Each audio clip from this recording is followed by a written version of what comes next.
Surtout pour les jeunes gens qui sont ici, j'espère que vous m'écoutez. Parce que vous êtes dans un siècle où il y a beaucoup d'amalgames. C'est votre responsabilité en tant que chef d'arroser la femme. Tu dois t'occuper de sa vie.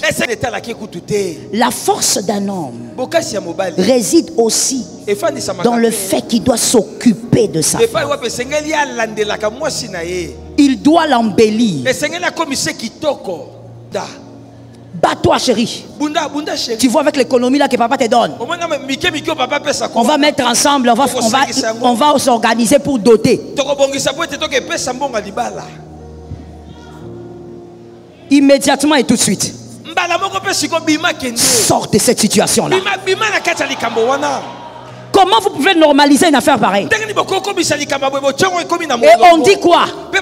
Au nom de la parole. Mais de quelle parole vous parlez? La femme est une aide. Elle n'est pas celle qui doit faire jaillir l'eau dans les déserts. Voilà pourquoi vous-même en tant que chef, vous créez, vous fabriquez des femmes têtues. Tu la fabriques et puis tu l'amènes à l'église. Maman, occupe-toi de ma femme. Tu l'as fabriquée. Il ne faut pas introduire le mal au nom de la foi. Vous savez, lorsque une femme s'occupe d'elle-même en tout. Je vais essayer de chuter, alors retenez ce qu'il y a à retenir au-delà de ce que vous avez déjà retenu. Lorsqu'une femme s'occupe d'elle-même, parce que toi, tu es avare, tu es démissionnaire. Il y a deux types de femmes pour deux types de réactions. Oui. Deux types de femmes pour deux types de réactions. Le premier type, c'est la femme dépendante. Non, même au fond d'elle, il y a des femmes comme ça. Ça veut dire, même au fond d'elle, elle est très dépendante. Même quand elle travaille, elle a une âme dépendante. Elle a besoin vraiment de s'appuyer totalement sur son mari. Quand elle vit avec un homme avare, cette femme va tomber dans la déprime. Cette femme va tomber dans l'angoisse. L'amour va se refroidir. Elle va devenir indifférente. Même quand tu as besoin de quelque chose, ça ne touche pas son âme. Le deuxième type de femme, c'est la femme moins dépendante. Elle n'est pas très dépendante. Elle s'occupe d'elle. Mais lorsqu'elle est face à un homme avare, cette femme ne calcule plus rien dans la vie de cet homme. Quand tu la regardes, elle a un regard qui est en train de te dire pourquoi j'ai laissé passer Jean-Louis. Elle a un regard qui te dit pourquoi j'ai fini avec cet homme. Et dans les deux cas, l'amour se refroidit. Parce que tu dois savoir que même quand une femme est indépendante financièrement, le chef et sa couverture. C'est pourquoi on l'appelle chef. Il est la couverture. Il est l'ombrage de cette femme. Ou l'ombre de cette femme. Même si la femme, elle est tridoque, quadrodoque, même si elle est présidente de la République, si elle est mariée, elle a besoin de cette ombre sur sa vie. Même si elle arrive à s'occuper d'elle-même, il faut que cet homme soit capable de l'embellir. C'est dans la responsabilité de l'homme. Surtout pour les jeunes gens qui sont ici, j'espère que vous m'écoutez. Parce que vous êtes dans un siècle où il y a beaucoup d'amalgames. C'est votre responsabilité en tant que chef d'arroser la femme. Tu dois t'occuper de sa vie, sa santé, dépenser pour qu'elle soit en bonne santé. Je connais un homme, lui, sa femme, quand elle dresse la table, il invite son mari, il vient, il se met à table, il prie, amen, amen. Bon appétit, chérie. Bon appétit, chérie. Ça, c'est la femme qui dit. L'homme dit merci. Il commence. Il carbure en nourriture. Et la femme regarde. Il n'a même pas remarqué que la femme ne mange pas. Il carbure. Chérie, donne-moi le piment. Donne-moi le sel. La femme regarde. Et puis il regarde. Chérie, c'est quoi? Tu n'as pas faim? Là, quand il dit ça, il mange. Tu n'as pas faim? La femme qui dit non, je ne me sens pas bien. Ah! Dieu va t'aider. Et en plus, il finit la nourriture.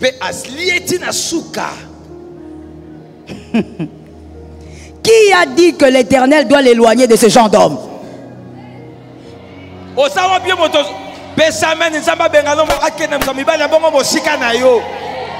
Il mange sérieusement. Il finit la nourriture. Et il va dormir. Et la femme, elle est là, en train de regarder. Les yeux rouges.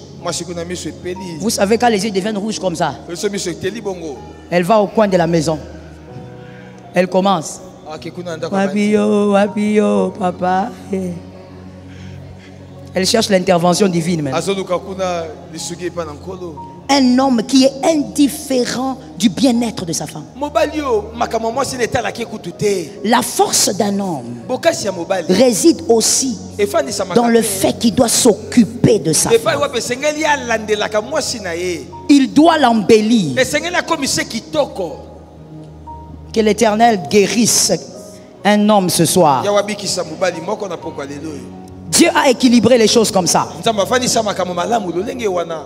Monsieur, ayez le cœur.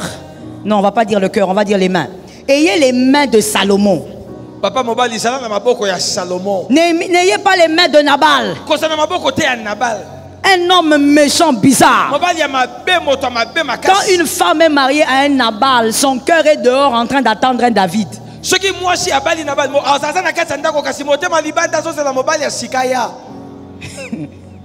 Où elle va prier comme cette femme que j'avais reçue au bureau. Elle vient pour les problèmes de son foyer. Je l'exhorte et puis je lui dis prie pour ton foyer. Avant que je ne prie pour toi, toi-même tu vas prier. Et puis je vais prier. Et puis elle est là en train de chuchoter. Je coupe la prière et dis non, madame, prie à haute voix, je dois entendre ce que tu dis. Parce que moi aussi je dois dire amen. D'accord, maman. Seigneur. Elle prie en lingala. Aider. Tenez. Aider, ce n'est pas avancer. Aider, ce n'est pas apporter. Aider, c'est d'abord tenir ce qu'il y a. Vous l'aidez. Il est en train de faire quelque chose, vous y ajoutez. Il est en train de faire quelque chose, vous mettez votre part. Voici le foyer du siècle présent. C'est que les jeunes gens veulent nous faire voir aujourd'hui. Et c'est que nous voulons tous normaliser, même les pasteurs. Vous encouragez ce genre de relations-là et vous les amenez même jusqu'à ce qu'on les bénisse. Une femme qui apporte, l'homme n'a rien. Et la femme apporte tout. Elle arrive avec dans le foyer. Je vais te dire une chose. Dieu connaissant la femme parle tellement que si tu laisses cette femme-là apporter tout ce qu'un homme doit apporter, dans peu de temps tu deviendras le caporal.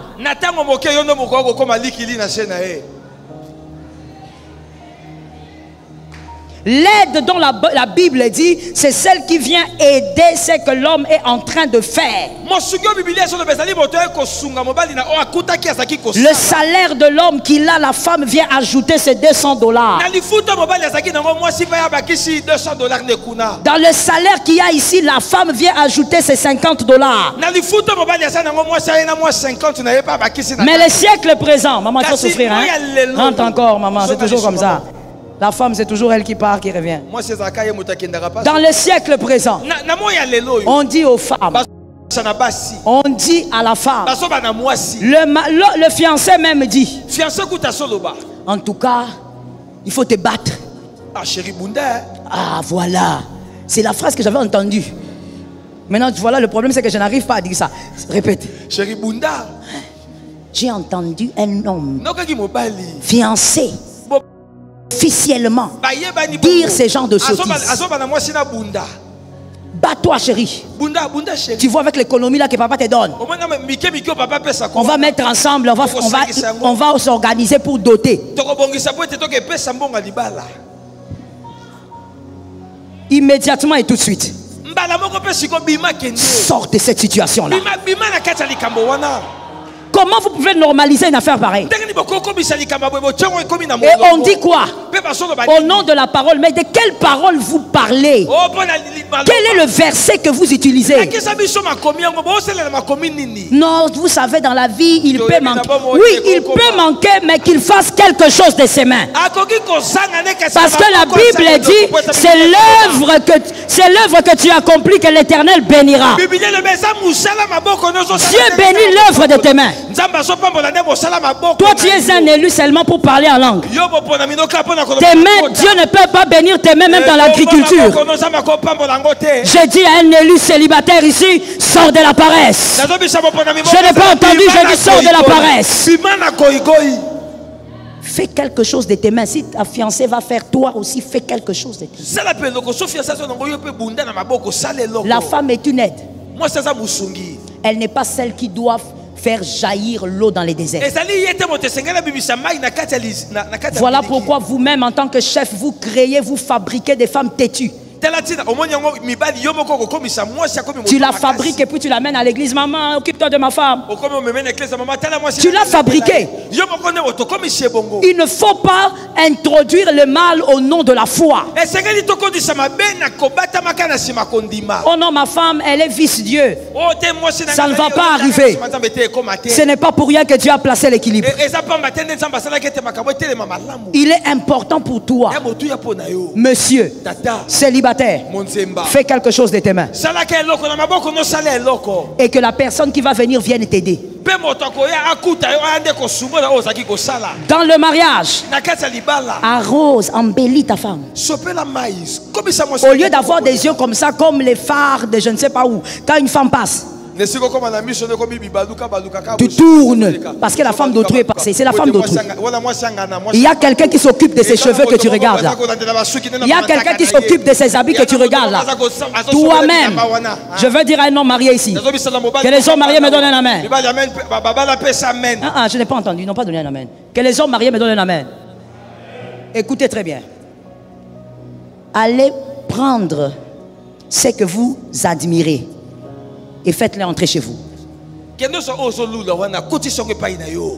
Tu es en train d'admirer une femme qui est bien coiffée, coiffe ta femme. Tu admires une femme qui a une silhouette, je ne sais pas comment.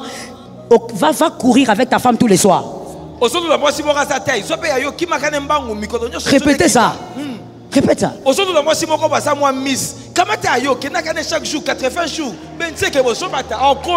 Ah, Okonda, papa. Toi, tu es seulement là comme ça. Et quand on te demande, tu regardes quoi?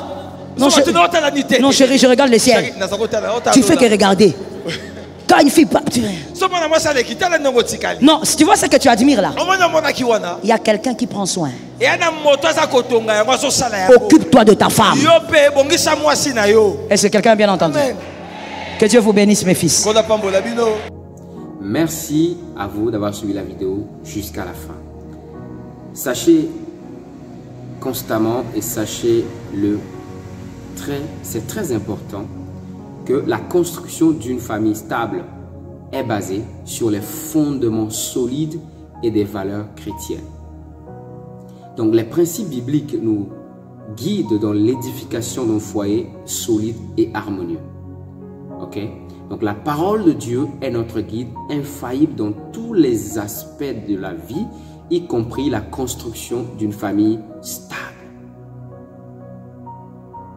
Le foyer doit avoir une fondation solide. Donc dans Matthieu 7 chapitre 20, dans Matthieu chapitre 7 le verset 24 à 25, la Bible dit: c'est pourquoi quiconque entend ces paroles que je dis et les met en pratique sera semblable à un homme prudent qui a bâti sa maison sur le roc. La pluie est tombée, les torrents sont venus, les vents ont soufflé et se sont jetés contre cette maison. Elle n'est point tombée parce qu'elle est fondée sur le roc. Donc, construire notre foyer sur les enseignements de Jésus est essentiel pour assurer sa stabilité et sa résilience face aux tempêtes de la vie. Nous devons aussi cultiver des valeurs familiales. Ok? Donc, dans le livre de Proverbes chapitre 22, le verset 6, la parole déclare: instruis l'enfant selon la voie qu'il doit suivre, et quand il sera vieux, il ne s'en détournera pas. Donc, en enseignant à nos enfants la voie du Seigneur, nous établissons, autant pour moi, des valeurs familiales solides qui les guideront tout au long de leur existence, tout au long de leur vie. Et donc, l'autre chose est de prioriser les relations. Dans Colossiens chapitre 3, le verset 13 à 14, la Bible déclare que supportez-vous les uns les autres, et si l'un a sujet de se plaindre de l'autre, pardonnez-vous réciproquement. Ok? De même que Christ vous a pardonné, pardonnez-vous aussi. Mais par-dessus toutes ces choses, revêtez-vous de la charité qui est le lien de la perfection. C'est ce que nous dit la Bible dans Colossiens chapitre 3, le verset 14, le verset 13, autant pour moi, à 14. Donc, l'amour et le pardon mutuel sont essentiels pour maintenir des relations saines et harmonieuses au sein de la famille. Ok? Une des dernières choses, c'est de gérer les conflits avec sagesse. Parce que dans le foyer, il y aura forcément quelque chose qui va se passer. Il y aura forcément un conflit. Il y aura forcément quelque chose de mal qui va y arriver. Mais gérer les conflits avec sagesse. Comme Proverbe chapitre 15, le verset 1 nous a dit: la réponse douce calme la fureur, mais la parole dure excite la colère. Apprendre à communiquer avec douceur et à rechercher la réconciliation est crucial pour résoudre les conflits familiaux de manière constructive. Donc, en conclusion pour cette vidéo, je pourrais dire, en construisant nos foyers sur les fondements de la parole de Dieu, en cultivant des valeurs familiales chrétiennes et en mettant l'amour et le pardon au cœur de nos relations, qu'est-ce qui va se passer? Nous pouvons bâtir des familles stables et durables qui honorent le Seigneur dans tout ce qu'elles font. Alors, merci encore de nous avoir suivis dans cette vidéo pour la construction d'une famille stable. Que Dieu vous bénisse et vous guide dans votre foyer conjugal.